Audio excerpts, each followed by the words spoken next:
La madre è la prima figura di riferimento per i figli. Crea con loro un legame speciale fatto di sguardi, carezze e mille attenzioni.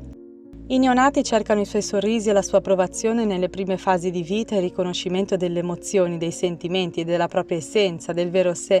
Per questo motivo sembrano antitetici i concetti di maternità e narcisismo, collegati il primo all'accettazione totale dei figli, alla comprensione e all'amore, e l'altro all'egocentrismo, all'egoismo, all'assenza di empatia. Ma il cosiddetto istinto materno si forma attraverso il legame emotivo con il bambino, quindi non è una peculiarità delle madri e non è un istinto. Infatti tutto questo manca alla madre narcisista, la quale non entra in empatia con i figli, non riconosce le loro esigenze, le innate richieste d'affetto. Fin dal concepimento la madre narcisista vivrà la maternità come attesa del momento glorioso in cui darà alla luce il suo trofeo. Dopodiché però si sentirà detronizzata dal ruolo di accentratrice di attenzioni e vivrà con grande frustrazione le esigenze del figlio a cui non era preparata.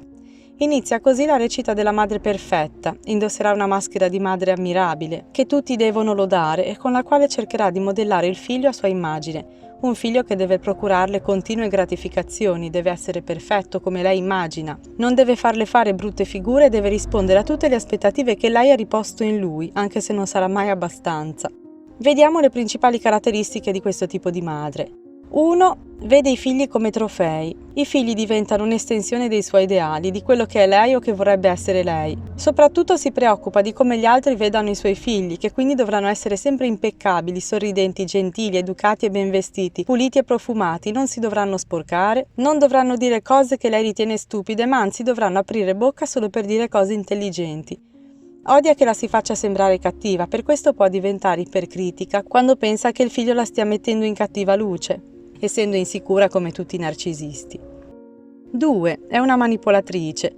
Vuole controllare e dirigere tutti gli aspetti della vita dei figli, ciò che piace loro, i gusti musicali, le amicizie, come si vestono, e qualora fossero in disaccordo con lei si arrabbierà e cercherà di farli sentire in colpa, perché vuole che facciano quello che farebbe lei, vedendoli come una sua proiezione. Non vuole che i figli valutino le cose indipendentemente da lei. Non vuole che abbiano una loro opinione, la sua è l'unica giusta e ammessa. E non esiste dialogo perché vuole i figli a sua disposizione. Inoltre mette in pratica la tecnica del gaslighting, affermando di non ricordare eventi molto importanti e negando sia che possano essere accaduti, sia che lei abbia potuto dimenticarli. Non è contemplata questa opzione. Quindi darà al figlio del bugiardo e gli dirà che si inventa le cose. La percezione della realtà dei figli è sempre messa a dura prova affinché giungano a dubitare della loro memoria, della loro capacità di ricostruzione e di ragionamento, fino a poter dare del pazzo al figlio. Farà anche sparire oggetti dicendo di non averli mai visti. 3. Il suo affetto è condizionato. Siamo lontani dall'amore incondizionato che una madre sana dovrebbe avere. Qui l'amore è condizionato da come il figlio si comporta. C'è la ricompensa per quando i comportamenti del figlio si avvicinano ai suoi ideali e la punizione, il ricatto emotivo, per quando i figli proveranno a ribellarsi. Instillerà sensi di colpa, farà la vittima facendo sentire i figli ingrati. Non accetta che questi abbiano giudizi indipendenti perché questo vorrebbe dire averli più lontani da lei e quindi dal suo controllo e meno disponibili a soddisfare i suoi bisogni. 4. Non ha empatia, è sorda ai racconti dei figli e alle loro emozioni. È distratta, quando le si racconta qualcosa si ha l'impressione di non essere ascoltati e da un momento all'altro l'oggetto del discorso sarà deviato su qualcos'altro che interessa a lei, quasi ridicolizzando il problema che i figli stanno raccontando, sminuendone l'importanza proprio perché non può mettersi nei loro panni. Il figlio è solo una marionetta che deve esaudire le aspettative materne e deve ruotare intorno a lei come un satellite. 5. È imprevedibile. Un momento può riempire di coccole e affetto i figli e il momento dopo può diventare aggressiva senza un motivo apparente, ma soltanto perché in quel momento vuole stare sola. Quindi il figlio marionetta deve stare fermo, non deve invadere i suoi spazi, mentre lei può invadere quando vuole i confini del figlio. L'invasione dei suoi spazi scatenerà la sua collera. 6. È rancorosa.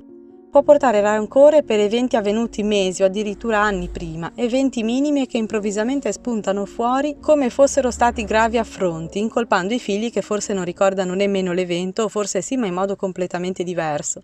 Crea così una sorta di spaesamento, di confusione nei figli e ovviamente un senso di colpa per poterli poi manipolare meglio. Facendo la vittima puoi poi tornare a chiedere quello che vuole ai figli. 7. Ha una bassa autostima. Questo la porta a essere instabile, a fare sceneggiate da disperata. Lei parla e agisce solo per ferire. Tormenta i figli sui loro punti deboli, nutrendosi del loro dolore. Il tutto con un sorriso sarcastico, infatti guarda costantemente il volto dei figli per vedere le loro reazioni mentre gira il coltello nella piaga, perché lei si nutre anche del loro dolore. 8. Non lascia andare i figli. Quando questi vogliono lasciare la casa, uscire dal nido, essere indipendenti dopo anni di soffocamento, la madre narcisista farà la vittima abbandonata, la persona che purtroppo viene lasciata sola perché i figli sono cattivi, innescando anche qua il senso di colpa, e cercherà di trattenerli il più a lungo possibile, anche facendoli sentire dipendenti da lei. 9. Viola la privacy. Viola i confini, invade costantemente l'intimità, la sfera privata dei figli, entrando nella loro camera, in bagno, frugando nelle loro cose, leggendo i loro quaderni, i diari, spiando le conversazioni. E quando questi si confidano con lei darà sempre importanza solo alle emozioni negative per compiangere il figlio e farlo sentire un fallito, mentre le emozioni positive e la gioia vengono smorzate, non importa di quale successo si tratti. 10. È vittimista. Si autocommisera inscenando drammi dove lei è la martire protagonista. Può singhiozzare e lamentarsi che nessuno pensa a lei, che non la ama nessuno. Non sembra preoccuparsi di quanto facciano ribrezzo la sua autocommiserazione e la manipolazione emotiva. E non ha intenzione alcuna di farsi aiutare, anzi fa passare per pazzo chi glielo suggerisce. 11. È aggressiva. Non accetta un no come risposta, ma insiste e fa pressione, si impone, fa richieste eccessive e va a prendersi quello che vuole sperando di averla vinta.